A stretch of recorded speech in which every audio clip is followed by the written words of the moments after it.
अस्सलाम वालेकुम, बोल न्यूज़ में खुश आमदीद। मैं हूँ शर्जील अरशद। बुलेटिन का आगाज़ करेंगे और सबसे पहले बात करेंगे नौमंतखब अमरीकी सदर डोनाल्ड ट्रंप के नए प्रोजेक्ट्स के हवाले से। मसनूई ज़हानत पर प्रोजेक्ट का ऐलान कर दिया है। वाशिंगटन में मीडिया से गुफ्तगू में कहा कि AI इंफ्रास्ट्रक्चर में $500 अरब की सरमायाकारी होगी।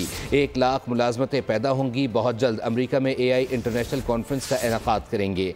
AI के तमाम प्रोडक्ट्स अमरीका में तैयार की जाएंगी। अमरीका को चीन समेत कई ममालिक के साथ मुसाबकत का सामना है। ट्रंप ने कहा अमरीका चाहता है कि टिकटॉक में 50% शेयर्स मिलें। एलन मस्क ने कहा कि वह टिकटॉक ख़रीदने के लिए तैयार हैं। बाइडन ने अपने ख़ानदान और मुजरिमों को सदारती मुआफ़ी दी। अगर मैं इस वक्त सदर होता तो यूक्रेन से जंग ना होती। जंग बंदी के लिए पुतिन और यूक्रेन के सदर से बात करूँगा।